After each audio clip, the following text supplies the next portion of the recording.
Hey, what's going on, Black people? What's happening? My name is Dr. Boyce Watkins, and welcome to Pillow Talk with Dr. Boyce and Dr. Alicia. My wife, Dr. Alicia, is on her way right now. She is out. I don't know if she had to drop the kids off at school or not, but I'm out of town, and so for the first time, we're actually doing this pillow talk where we're not against our pillows.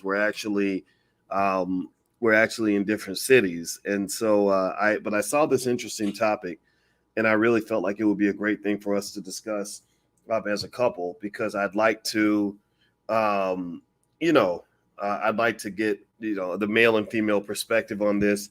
And so today's topic of conversation in our pillow talk, and Dr. Alicia just texted me and told me she's on her way. Today's topic has to do with with a question I saw online that was really compelling, and it said, if she pays half the bills, is he really a provider? If she pays half the bills, can he still be called a provider? Now, Aaron says he's a roommate with benefits. Let's do a quick yes or no. But before we even debate about terms like provider and all that, and ask whether or not that's old fashioned, uh, if she's paying half the bills, give me a yes or no. Would you call your man a provider, or would the man, or if you're a man, would you call yourself a provider if she's paying half the bills? So Dochina says yes, he is a provider. Wanda says not. Let me see here. Okay, I'm seeing some of your answers here. Fancy Polka Dot says no. For Life, Esther says yes.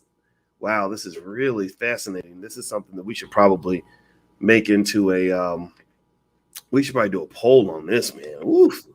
Okay, and actually, I hear my lovely wife in here. How you doing today, baby? Hey, how's it going?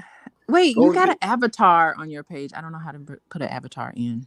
Yeah. I gotta show you how to put an avatar in so that people can see you. Yeah. I'll show you how to do that afterwards. And Okay, so, all right. so How you doing? Good morning. Good morning, everyone. hey, everybody, say hi to Dr. Alicia. If you're in the chat, everybody say hi to my lovely wife. She's now we're in different cities. In case you just came in, Alicia is back at home and in Chicago, or we live outside of Chicago, and I am actually in Baltimore, where I came down here and got a chance to check out Black Wall Street, which was really awesome.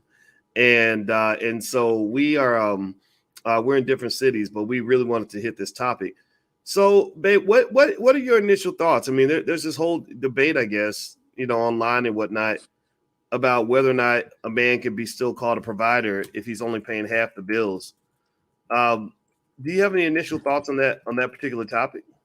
I mean, okay, yeah. So I have a thought about that. I think that the, here's what's going on.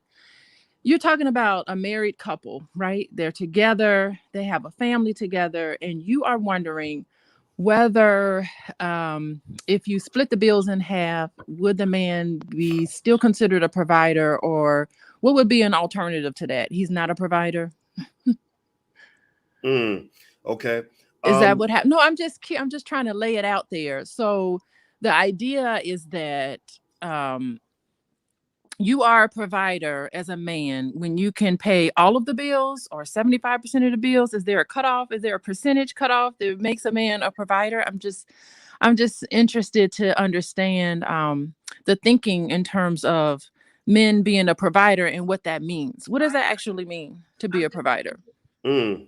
Well, that's a good point. I mean, I think first of all, I'm wondering if the term provider is even like considered by a lot of people to be kind of old fashioned. I mean, yeah, Uh-huh. sure. Uh-huh. Maybe our grandmas and our grandparents had that conversation with each other, right? Where they talked about, finding, getting with a man who was a provider. And back then, you say 1950, 1940, relationships were simple. There were clearer, I think, roles that women expected of men, and there were roles that men expected of women. Now I don't think it's as clear. What do you think? Well, no, it's not clear because it takes it takes a lot of teamwork to run a household. So when we talk about providing, are we just talking about providing your time, providing your money, providing your mental headspace about running a household? I mean, just think about it. I was late on this podcast because I had a crying child call me and I had to get in the car and drive out to the school, to drop off something that they left at the house that was so important. I mean, there was no money involved in that, but it took time and effort to raise a family and to have children. It takes both parents pulling up their sleeves and pitching in to help run a household. So it's not just about providing your money, it's also about providing all of the things that it takes to make sure that the household is run in a way that's efficient. I mean, what do you do? Okay, so maybe at the beginning of your relationship, if you're married, let's just think more traditional marriages. If you are just starting out and you're a young couple and you're getting married and you're starting to have children, and I mean, at some point, if you are delivering babies, at some point you're going to have to um, remove yourself from the from the economic market so that you can raise children, at least initially.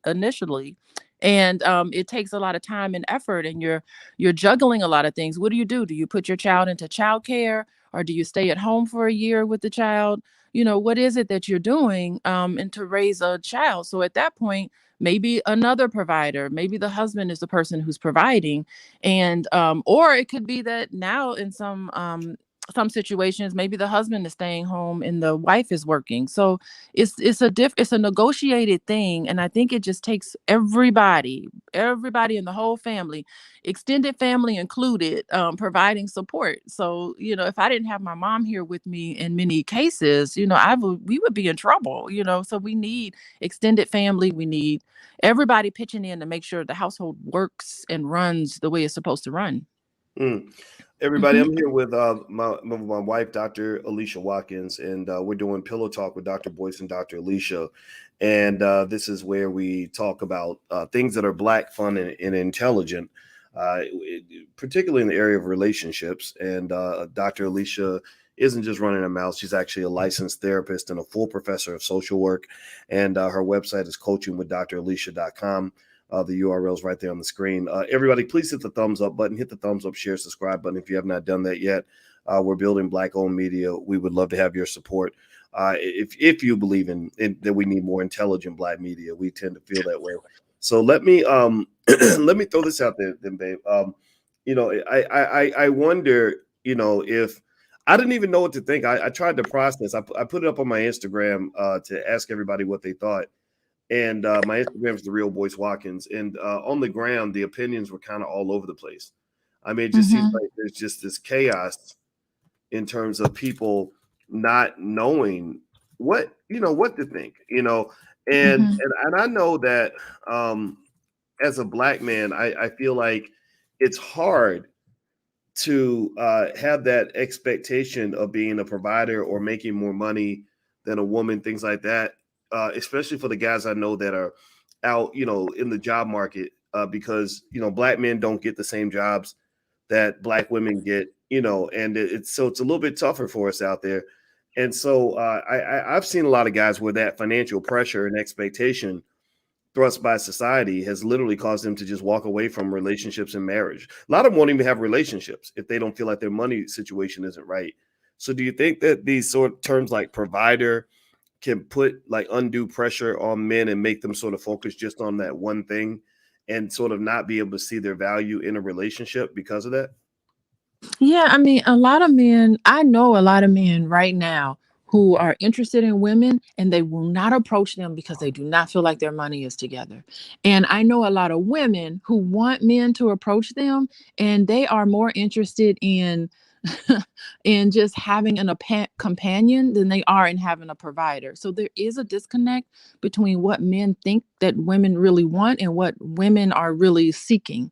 So women are saying, "Look, I am okay financially. I have my career, everything is great, and I just want to have a companion. Someone that I can hang out with, someone who could go places with me, go on vacation with me."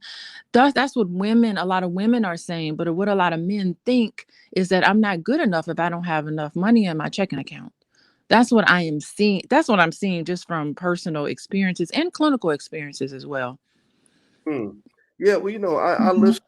I listen to guys, and women. I listen to people that I really love to listen to people who disagree with me to try to understand, their perspective. And I've seen guys, like they have a lot of guys that express their frustration on the internet, and I like the internet because it's a place where a lot of people are allowed to be honest about how they're Mhm. feeling without, and they can do it anonymously without being judged. And I've seen a lot of men sort of feel, when I hear a lot of guys that'll say, they talk specifically, so we're talking about black men and black women. There's a frustration about what they see as a lot of materialism, that despite what you're saying about women not necessarily needing that financial strength, that they seem to feel that there are a lot of women that do expect that. And now my thought on that obviously is that, maybe you're talking to the wrong kinds of women. I mean, that if you're only meeting women that really need you to have a certain amount of money for you to get with them, um, that maybe you need to search differently, or there's something about how you're searching as opposed to something wrong with women in general. Why don't you address some of that if you can? And I'm actually going to run to the bathroom while you do that. Oh, you are hilarious. You're I gonna go know to the I gotta keep bathroom. it 100. I'm gonna You let my are baby so take over funny. while I sneak away. I'll be right back, y'all. Go, You go gotta ahead. empty your bladder, Boyce, before you do it. Yeah.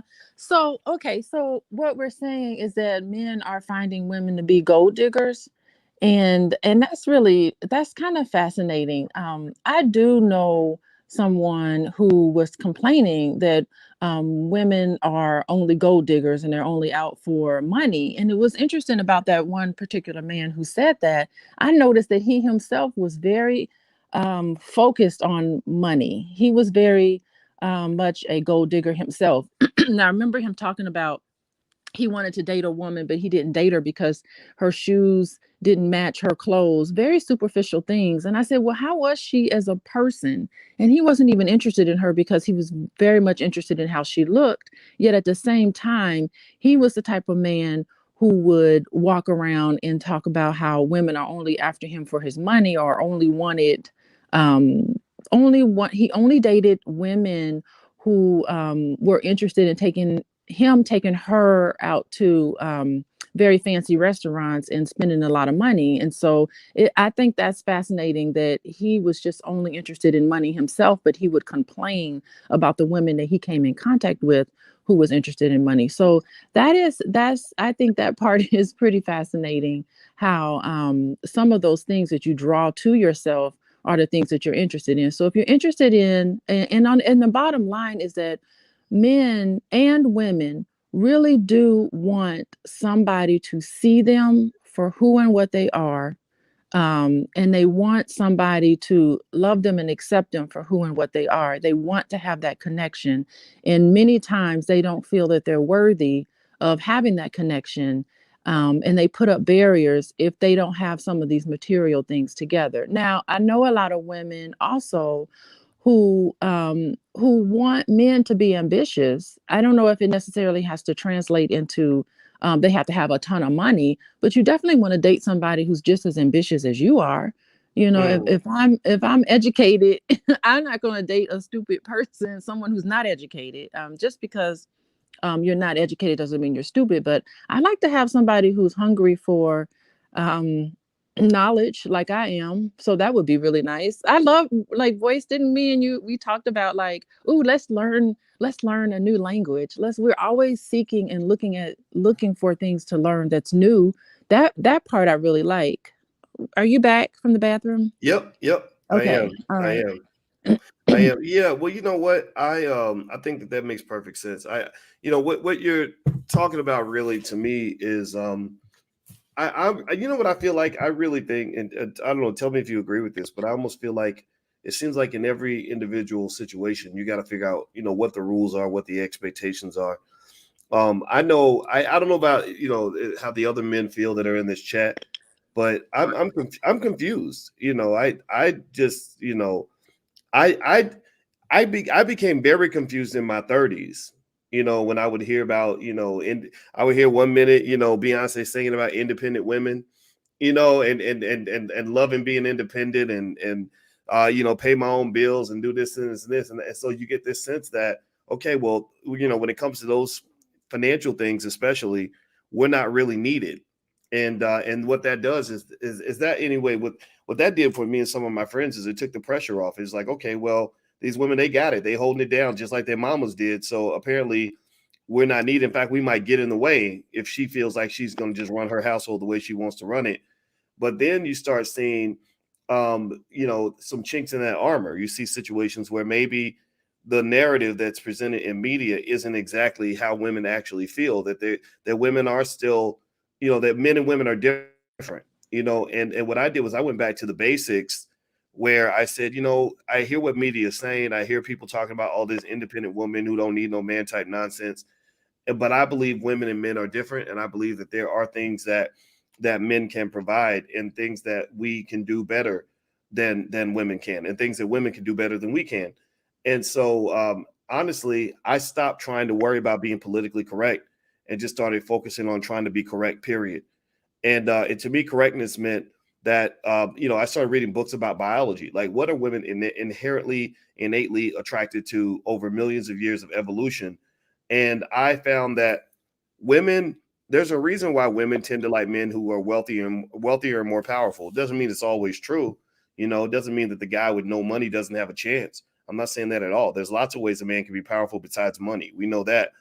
But those things do matter. Why? Well, because when I wrote my book, Financial Lovemaking, I talked to dozens of women who were extremely distraught over financial insecurity in the household. I concluded, I said, if a man messes up the money, that's worse than him having 10 girlfriends. Like, that's like worse than cheating, and that told me that there's an expectation of a man to be in a position where he can provide the backup financially. That if things like Chris Rock always said, that if the kids are dirty, it's the mama's fault. But if the lights ain't on, that's the daddy's fault. And while certainly the mama and the daddy can both solve those problems, like the father can keep the kids clean. It's not like men can't do that. But and then also a mother can keep the lights on. But when stuff really hits the fan, there's certain jobs that we must do. Like, even in our household, if the kids relied on me to cook dinner every day, they would be eating like Papa John's pizza, KFC. They'd be eating all kinds of stuff every day. They wouldn't be eating no healthy meal. Like, you cook that food, and I think that people have to be honest about what people are really expecting from each other. What do you think? So what you're saying, Boyce, is that men and women need each other, that you Yeah. can't do it by yourself.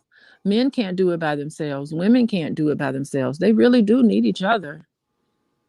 You can't do it alone. And how great would it be together if you just, let's get married and put all our money together and let's plan how we're going to build for our future. How wonderful is that? That's a great feeling. It's a great experience. And to trust each other that we're going to be together.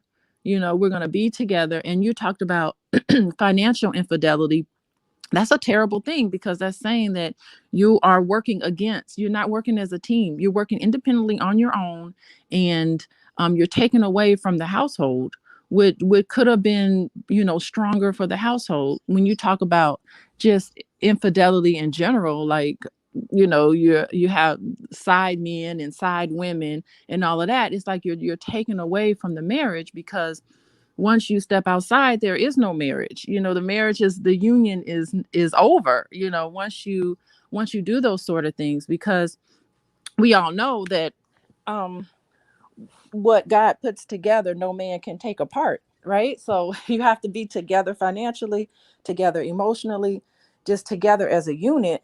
And if anything gets in there, then it wasn't supposed to be, and it becomes problematic. Mhm. Yeah, well, by the way, everybody, I'm here with my wife, Dr. Alicia Watkins, and we're doing Pillow Talk with Dr. Boyce and Dr. Alicia. If you could take 1 second, please hit the thumbs up button, share, subscribe button if you have not done it yet. I also want to acknowledge Emotep Drummer Jones, who made a donation. Thank you. So since you made a donation with your comment, I will definitely read your comment. So Emotep says, from my experience, a lot of women aren't gold diggers, but they still want that bank account to be nice. Even if we're strong in other areas, it's just life, I guess. Not a bad thing. Yeah, I'm sorry. I don't know what people think about this, but I personally believe that that a lot of women care about where a man is financially, just like they care about how tall he is. It doesn't mean women won't date a short guy, but I found that women like for a man to be a little bit taller than they are. Sometimes they want the man to be a little bit older, maybe slightly older. Like you and I are 3 years apart. I don't think that's a coincidence. And I think that when it comes to that bank account, it's almost like, to me, like a man's economic situation in the eyes of some is a reflection of, it's not so much about the money, it's a reflection of a lot of other things, attributes and factors that might exist within that Mm-hmm. man that makes him into a breadwinner, right?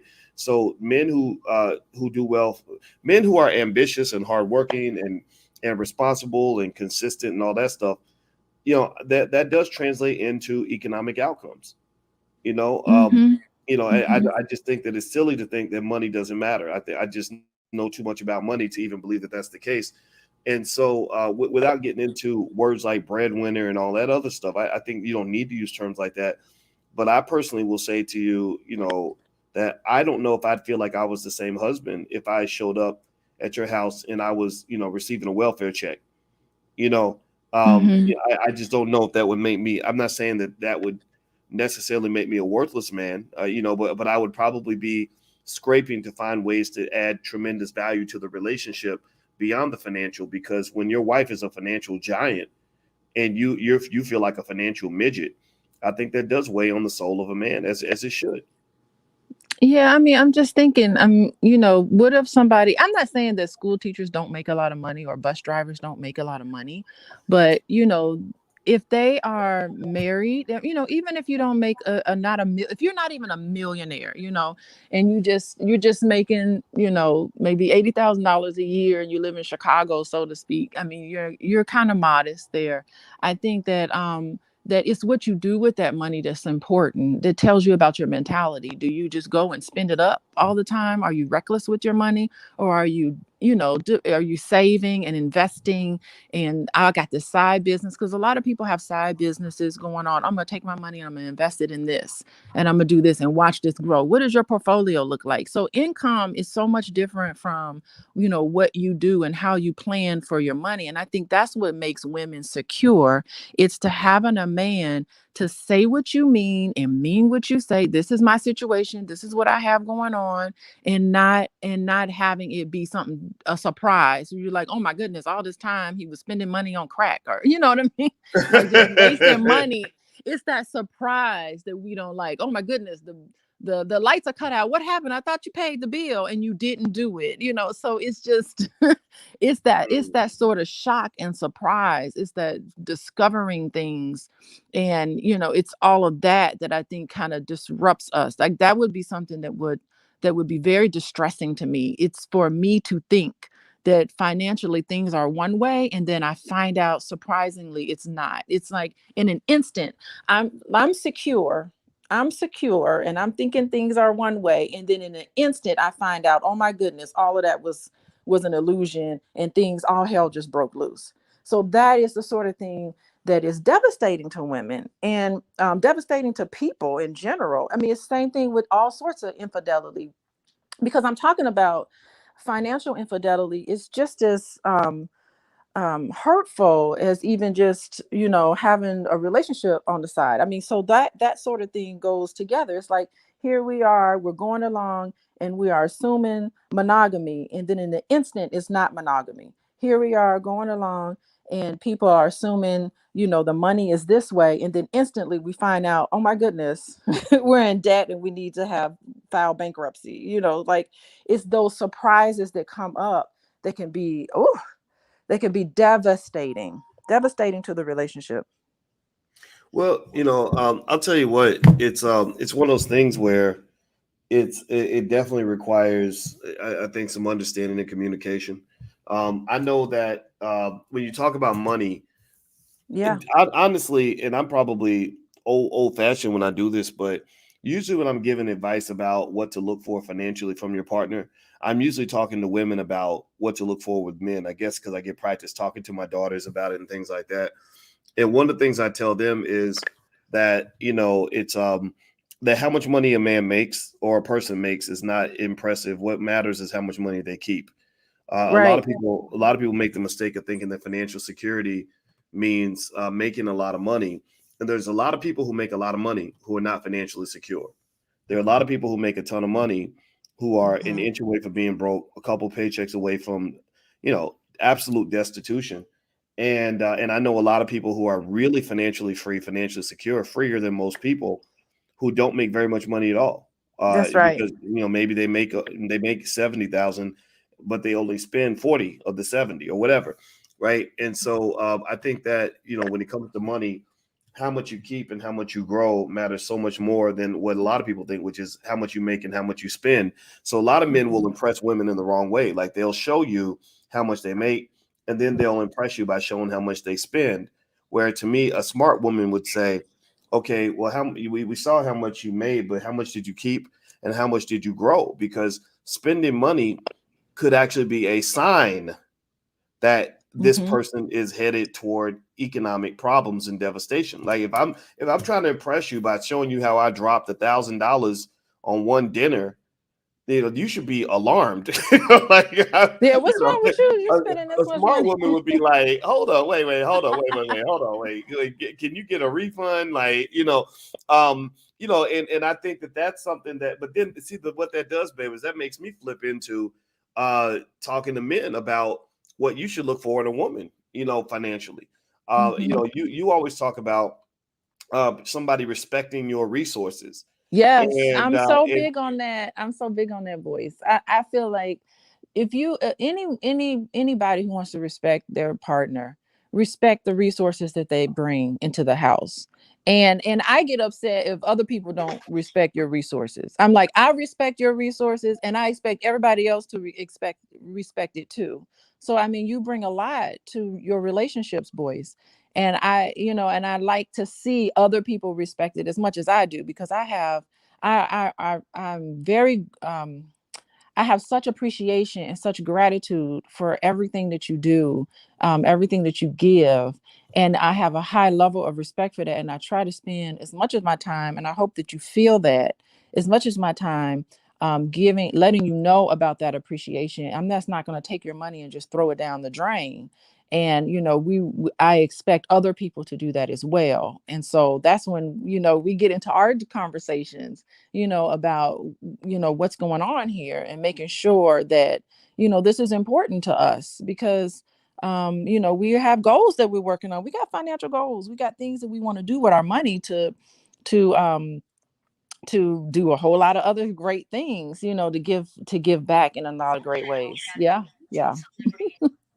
yeah, well, Mm-hmm.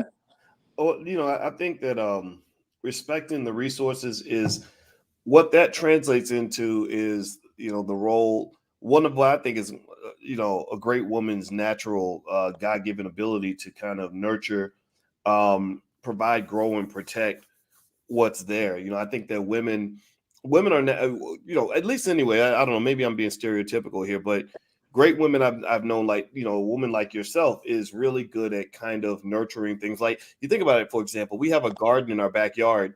You're the one who's in the garden growing things, right? And I think that feeds into your natural ability to nurture and to make things better, and preserve and things like that. And I think that translates into money. Money Mm-hmm. grows the same way you grow flowers in the backyard. And so I think a quality woman wants to grow your money. She sees what you have going on, and she appreciates it, and she says, how do we make this into something better? So when it's time to like do things like get married, and the guy says, well, in order for me to prove that I'm worthy to you, I'm gonna go blow every penny I have on an engagement ring.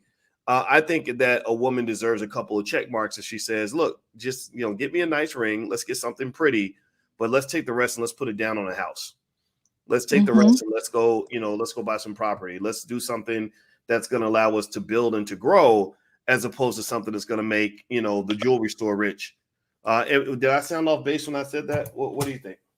No, I mean that makes good sense. I mean, it feels good. I was just saying earlier, it just feels good to sit down with your partner and come up with, like, we're planning for our future, and let's plan. Okay, we're going to put money here and we're going to put money there. We're going to do this together, and like working together and having that good open communication about finances. Oh, having open communication about your debt is important too, because a lot of people can be making money, spending money, but sometimes we owe people a lot of money, like student loans and all of that. So having a conversation about debt and being honest about debt, all these people with the credit card debts and spending all this money, so it's just it's having open communication about the debts as well, and just being together like that, it feels good. You feel secure. That is security.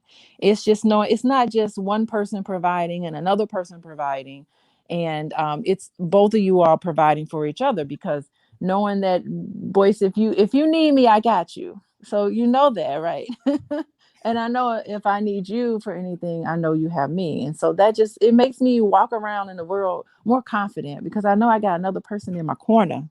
So Yeah, working for the same goal. well, the feeling's mutual, baby, and I And appreciate I'm you talking saying about, and I'm sorry, cut you off, but I'm that. talking about, I know we got each other emotionally. We got each other. Like, I trust you. In I know this conversation was just supposed to be about money and providing, but I think that we have to expand it to also include other ways of having being secure. It's just being secure. I know, you just know each other, and you're connecting with each other, and part of that is connecting financially, but it's also emotionally. It's also the commitment to the relationship. It's the commitment to the household. It's knowing that everybody's on the same page, and knowing that I can trust you. I trust you to show up. I trust you, for whatever we agree that we're going to do. I can trust that you will follow through on that. That makes you feel good. Well, by the way, everybody, I'm talking to my wife, Dr. Alicia Watkins. This is Pillow Talk with Dr. Boyce and Dr. Alicia. In case you don't know, Dr. Alicia is a licensed therapist, and she works with couples all the time. So if you want to learn more about her and want to follow her on Instagram, you can go with coachingwithdralicia.com. Look up Coaching with Dr. Alicia, and you can check that out. If you could, please hit the thumbs up button, thumbs up, share, subscribe button if you haven't done it yet. We are building Black-owned media. We could use your support. Also, the All Black National Convention's at the end of October. And we're going to have some really great relationship experts there, like Dr. Adrian Carter. Dr. Alicia will be there. Dr. Charm and some others will be there as well to kind of help you figure it out. A lot of people don't understand. A lot of people underestimate the importance of how you choose relationships and how that impacts your wealth. Anybody who's ever been in a terrible relationship that was destructive and harmful understands how those things can distract you. They can ruin you. They ruin your health, your mental and physical health. They can ruin your financial health. And so I encourage everybody to understand that when you talk about investing, we talk about investing a lot on Dr. Boyce TV and stuff like that. Investing isn't just about money. Your biggest investments is not money. Your biggest investments are in people. What people are you investing in? If you're investing in raggedy people that just or people that want to behave in a raggedy fashion, not right, maybe they're not raggedy people, but they behave in a raggedy way. Well, that's going to create a raggedy life, and you cannot sort of disconnect. At least I learned this the hard way. You can't disconnect who you're choosing to lay down with what you want your life to be. If you're laying down with people that are destructive and harmful in their own lives, they're going to be destructive and harmful in yours. And another point I want to make to what you were saying, babe, is that when you talk about how a person looks at you and your resources in general, there is a difference between a person who sees what you have and they want to help you grow it, and they want to sort of invest in you as a person so that you can do better. Like that woman that says, hey, let's upgrade you, and in a healthy way, a loving way, not in a nasty way, Yes, but glow up. You got says, to hey, glow up. here we try, why don't you, let's upgrade your style a little bit. Let me help you to put you in a position where you can get that promotion or whatever. Those are somebody that helps to grow you and wants to invest in you is very different from a person who wants to extract from you and to exploit you, and right? take Like, advantage of you. Yeah. yeah, So we yeah, because glowing up. We like, glowing up together, boys. for sure, right? Right. We I agree. glowing. And so let me make that point, right? Like Okay. you think about it like like if I see, you think about the way capitalism works, for example, they might see a gold mine or some land where they've got resources on the land, trees and gold or whatever, and they'll just extract everything they can out of that land and then leave it for dead, right? And sometimes people do that to other human beings. You have people that will come into your life, they will see what you have, they will be attracted to you, and they will use you like a leech. They will suck the living shit out of you. They will suck out your spirit. They will suck out your money. Mm-hmm. They might even ruin your health and almost damn near leave you for dead, and then move on to the next target. Yeah, There, and so if there are you're, people. Right. Well, yeah, let me finish this point. Then I'm gonna be quiet. I promise you. But then okay. you have people. You have people that do the opposite, right? You have people that do the opposite of what a leech would do. They come into your life and they're injecting something positive into your life, right? They're helping you to grow. They're investing in you. They're upgrading you. They're nurturing you. And and I think that when you're talking about who to pick for relationships, the second category is obviously better, and I don't know if we take that time to really understand that. I know as men anyway, like because I haven't, it's been a long time since I was broke. I've had money for a long time, and I started noticing there's different types of women. There are the women who come in and say, look at how much money he has, how much money can I get out of him before he moves on or I move on. And then there were women that would come in and say, you know, I would like to invest in him. And I learned that difference kind of early on. What are your thoughts on that? Yeah, I mean, when people come in and they just all they want to do is just take from you, they show themselves in so many different ways. You just have to hear it. I mean, you just really have to tune in. I can see them people coming a mile away, honestly, and because I have there's just ways where I've learned how to do that, where I can see it. And it really is. And they leave us, it's a feeling in the pit of your stomach. When I come in contact with people who just want to take, there's a feeling in the pit of my stomach that I've learned to pay attention to where I can spot them a mile away. And I don't have any data to show it, but I just know it. And those are the type of people I just don't follow. I just don't connect with. They're just not my type of crowd. I usually will say it's not my type of crowd, and then I'll just have a different type of crowd. Those will be the words, those will be the feelings that I'll have. And I have learned to trust that, because so many people are just like, oh, if I love, they'll love me back, but I trust that my gut feeling. And I've learned that really when I'm balanced, I'm able to really tell the intentions of people who come into my space. And so we all have it. It's not anything special about me or you or anything. Like, all of us have that ability to do that, to be able to say, something's not right. And then trust yourself, trust it.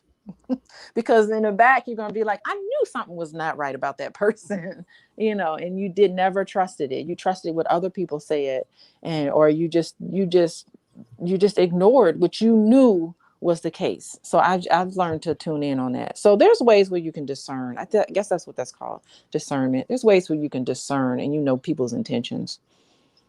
Okay, well let me go back to that key question that we asked in the very beginning. If she's paying half the bills, can he still call himself a provider? And I asked that question on my Instagram. My Instagram's the real Boyce Watkins. In case you want to follow, follow me on Instagram.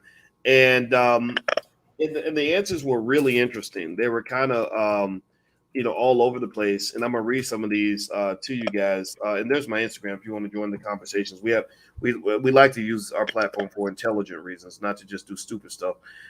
So Travel Training says no, he cannot call himself a provider. Soul King says, more importantly, who is deciding what these should be? I don't know what that means. Someone else says they are roommates. Elevated to Live says no. Let's see here. Gripsy says he's providing for himself.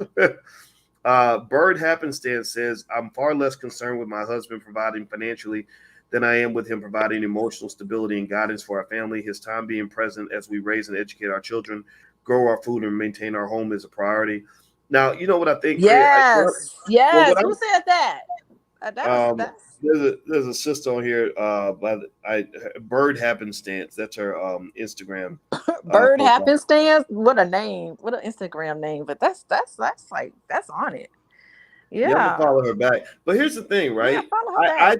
I think that a person's reaction to your financial wherewithal really comes down to their personal disposition. It's like asking how important is the size of a man's junk. You know what I'm talking about? His special equipment. Some women will say, "I don't care as long as he loves me," right? But then there's some women who will say, "It's nice that you love me, but if you ain't coming with the right equipment, then I can't be in a relationship with you. That's simply not possible." Right. So I think Yeah, that financial size, you know, when they talk about the size of the ship versus the motion of the ocean, I think it might be the same thing with money. You know, there's some women who pay more attention to how you manage money and what kind of person you are and all these other categories. And there's some women who say, look, if your ship ain't a certain size, I'm not getting on that boat. Right. You know, you could be my friend, you could be in my life in other ways, but I'm not interested in a man who does not have a certain ability to provide the lifestyle to which I become accustomed. And I think it's okay to have that expectation if that works for you, right? I think at the end of the day, everybody has a right to want what they want. No different from a man who says, you know, I like a woman to have a nice booty. You know, it doesn't mean that a woman with no booty can't find a man, but she might have to find a man somewhere else because there's some men I've seen who say, "Look, if you ain't packing in the back, I'm not interested." Right? And there are some women who say the same thing about the finances, and I don't think that makes them bad people or gold diggers. What I would say to anybody who thinks that way is make sure that you understand your trade-off. You know, this is mathematically speaking. You know, you guys know I was a math teacher at the University of Kentucky. And the thing about mathematics is they explain with mathematical theory that every time you put a constraint on yourself, there is a cost for every constraint. Every time you put a limitation, or every time you put another line item on your list of expectations, you're slowly but surely reducing the pool of available options that you have. So a person who has 4 or 5, you know, 2, 3, 4, 5 deal breakers is usually going to be okay. But that person who's got 30 deal breakers, there might be only 2 men in the entire northern hemisphere who fit the qualifications of that extensive list. I literally knew a friend who had 27 things on her list of deal breakers, and I said, "What man? What Oh, planet?" she's single. I bet she's single. Oh, She ain't never gonna find nobody. she's in her 50s and very And she single. ain't never had nobody. And the thing, and see, that is, you are cutting yourself short when you do that. There could be a woman with who is the right woman. Okay, so I think, and this might be a little different. I think you should release yourself from that. Like, release yourself from trying to find a woman who has a butt of a certain size and trying to find a man who has a banking account of a certain size. My recommendation to finding a mate is just release yourself of that. Just release yourself of it, because you are not necessarily limiting yourself, but you are possibly ignoring someone who could be a wonderful mate for you just based on something that means absolutely nothing. That doesn't mean anything. Your butt, that doesn't mean anything. That's, first of all, that's objectifying women in a way that I don't think it's quite positive. But second of all, there is a woman who has a flat butt that can be the happiest wife. You'll be more happy with her than you were with anybody else, and you're limiting yourself there. I think, though, those are just superficial things, and you need to just let that sort of thing go. And Okay, so let me be the first. honestly, Let me be the first to step in and be public and honest with the audience and let just y'all let know it go. I disagree with my wife on that. I do. I mean, I ain't gonna lie. When I met my wife, first thing I noticed, I saw her across a crowded room and I saw how pretty she was. I walked over to her. I noticed her beautiful smile. I noticed her wonderful personality, her excellent intellect.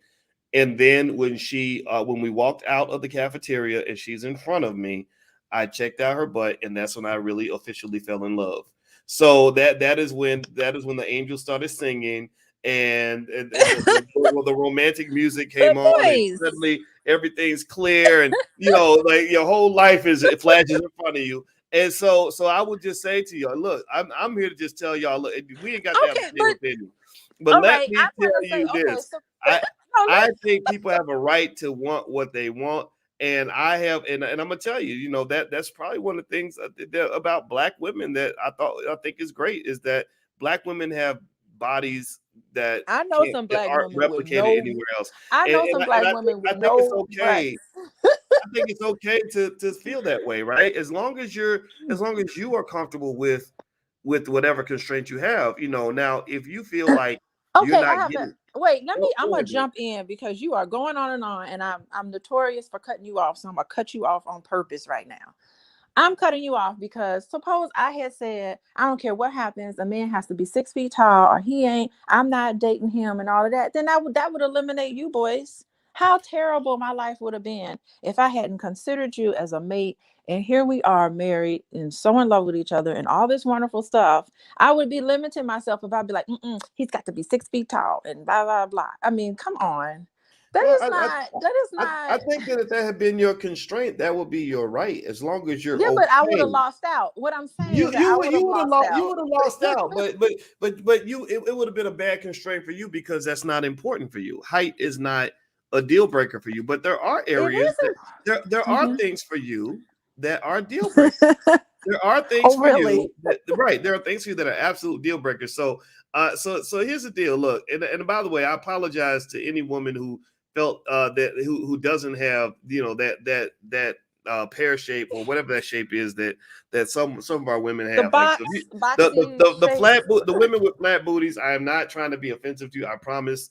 And I Who think would make that who make lovely wives? Who would make a wonderful wife for yes, they somebody? make And amazing wives. it They would doesn't make make amazing. They sense. absolutely positively would make amazing wives for somebody out there. Not necessarily me, but somebody else, right? And I think that everybody has a right to have that constraint. Like I did meet women who said, "I want a man to be a certain height," And I'll tell you, if you're a woman and you're 6 feet tall, maybe you want a man that's 6'1" and above. You don't want to date a guy. You don't want to date Danny DeVito. He might be the greatest guy in the world, but that may be something that just bothers you. And I think it's okay to be honest with yourself because I believe that when you're not honest with yourself, then you end up trying to live a lie, and then eventually you become so uncomfortable that you got to go back to your own truth. So I just encourage everybody, find your truth, don't be ashamed of it, and just understand what trade-offs might come with that, and be committed to that. Period. Mm-hmm. What do you think? Well, I already told you what I thought. I think you should not be so attached to the superficial criteria in finding a mate, and look at that person as a person and see if you connect with that person as a person. And if that person is for you, it could be somebody with a who's 5'5" or whatever. It could be someone who has a flat butt. It could be someone who necessarily doesn't have a banking account, to the extent of which you want it to be. Maybe y'all can work together and grow together. Who knows what can happen? Maybe that person, if you fall in love with someone, I mean, boys, well, I don't even want to talk about us necessarily, but you can fall in love with someone. You don't know, that person could win the lottery the next day, and then boom, that person has a whole lot of money. You never know what it is. But isn't it great that you're with somebody that you honestly love and not just loving somebody's banking account? Like, Well, wouldn't that be the type I of wouldn't relationship say you want to now. be When in? I said now, mind you, when I said live your own truth, I wasn't saying That's the only I wasn't thing. saying you should. A lot of people don't even know what their own truth is. They don't even know what they really want. They just know what society told them that they should want. Living your own truth to me involves extensive knowledge, research, and knowledge of self. So you know what really matters to you versus what you think matters to you. For example, some guys may grow up thinking that okay, if you pick a woman, you're supposed to pick the prettiest one, because that's the woman where your friends are gonna say, "Oh man, look at you, dog! You bagged that one, dog. That's man, wow, you pulled that one." But she might be, a terrible person, right? And so knowledge of self means that you realize, like, you know what, I don't even if she's beautiful, if she's not a nice person, that doesn't make me happy, and I'm gonna commit to that Mm-hmm. idea, right? So I think that I think you should live your truth, but you got to make sure it's an accurate truth. Because you're right. I mean, a lot of women may trick themselves into thinking that you should want to date, I don't know, a rapper because rappers are very popular. But then you sit back and you say, wait a minute, this dude got 8 babies, mamas, and he beats women and Mhm. wants to kill And he people. ain't come out with a hit album recently. I mean, that's the Or thing. If even that's the even only if thing you're or even into, if he you're like, did. he ain't writing no good Or songs no, anymore. or I'm no, no, gonna no, move no, no, on no, to the no. next Even one. if he did, even if he had every hit, even if he had 10 hits out of the all top 10 songs on the Billboard 100, that he may still be a terrible person. And what I'm saying about living your truth is that even if you get what you want, sometimes you get what is called the winner's curse. Sometimes you Oh get yeah, exactly what you want. It's like it becomes like an episode of Fantasy Island. Y'all remember on Fantasy Island when Mr. I Rourke love would give Fantasy people Island. exactly what they asked for, and then they would realize that what they wanted actually wasn't really what they wanted. Maybe they wanted something different or deeper, or maybe they didn't understand the dark side of getting what they wanted. I've seen that happen a lot. When I was at University of Kentucky, I remember seeing the white girls run in and out of the dorms, trying to have sex with all the black basketball players. And I would just be sitting there thinking, wow, these women are competing. Some of them were competing for these guys. And I would be thinking, this guy is garbage. Like, he's stupid. He doesn't have a bright future.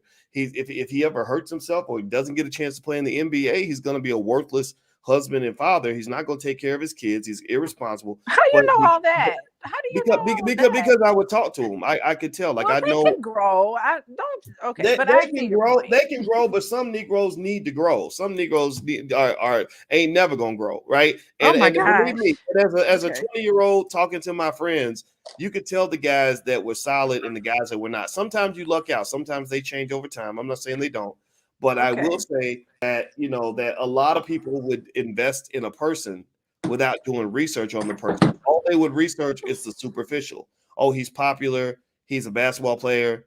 That makes him a good catch. Well, somebody ain't a good catch based on that one criteria, or just because a woman's beautiful, that doesn't make her a good catch. You got to take the time and really study people, or you will end up getting the person that you wanted and finding out that it was an absolute nightmare. Anyway, I think You we're about take it done on this. slow. So, man, I'll let you get the last word, and then we can bounce out. What are your final thoughts? My final thoughts about providing. Yeah, providing. Well, after I said all that, my final thoughts are going to be, yeah, you want a man who's a provider. You want a man who's a winner. And that makes sense. It just makes sense that you want someone who's ambitious, as ambitious as you are, and you can grow and do these things together. After I said all that, how it didn't matter. Now I'm saying that, you do want someone, you don't want a man who's just laying around scratching their balls all day doing nothing and you bringing in all the money. Let's just keep that together. And it's not superficial. It's about who he is as a person. If he's the type of man that's going to do that, that's not the kind, unless that's what you like, I'm not certain that most people really want that. They want someone where they could really work together and not have somebody just live off of you sitting on the couch scratching their balls watching the basketball game and football game. You don't really want that. You want someone where you can build, and I think that's what's more important than anything. Build together. That's my last words. Okay. Well, my final thought would be definitely find your truth, find out what matters to you, and be okay with pursuing that. Like, don't let other people tell you what your truth needs to be. You decide what your truth is going to be. Period. And if you can't, because if you don't do that, I believe if you don't find your truth and find what you really want and have the courage to pursue it, I found that to be an extremely horrific recipe for unhappiness. So don't make yourself unhappy. Make yourself happy. All right, everybody. Dr. Alicia, you can follow her at Coaching with Dr. Alicia. It's right there. Coaching with Dr. Alicia on Instagram. Coachingwithdralicia.com. That's where she sees her patients. She's a relationship therapist and a full professor of social work. We also actually have a love and money curriculum in the Black Business School. If that's of interest to you, feel free to go take a look. If you want to know how love and money work together and how to properly balance that in your relationship or future relationships, feel free to go to the blackloveblueprint.com. That's the URL on the screen. We have a Black Love Blueprint series of films that you can also watch as well that will be helpful in your journey. Last but not least, if everyone could please hit the thumbs up, share, subscribe button if you haven't done it yet. We're building Black-owned media. We could really use your help. And also, Dr. Alicia and I will both be at the All Black National Convention, which takes place in Orlando the weekend of October 29th. If you'd like to join us at the convention, we're going to have lots of experts there on relationships and politics and economics and crypto and everything in between. So feel free to go to allblacknationalconvention.com. We'd love to meet you in person. And also, Alicia actually pushed for the idea of speed dating at the convention. So if you are looking for quality B1 Black people that you might want to link up with in a more significant way. Yeah, speed dating. Speed dating's on Friday, and we're gonna have a good time. We're gonna have a fun time. Speed dating. Okay, so the speed dating will be on Friday. Okay, so come on Friday, be there. Right. And I think it's great because you can start the convention with just ice breaking. You can get to know people, and it doesn't have to lead into something romantic. It's just a good way to get to know somebody. Just know someone, build your network. So that's what's important. There you go. Networking. Know someone, build your network. There you go. All right, everybody. Well, thank you for listening. It was wonderful, and thank you very much, babe, for another great conversation. I appreciate it. Everyone, please have a wonderful day. God bless you, and we'll see you soon. Bye-bye.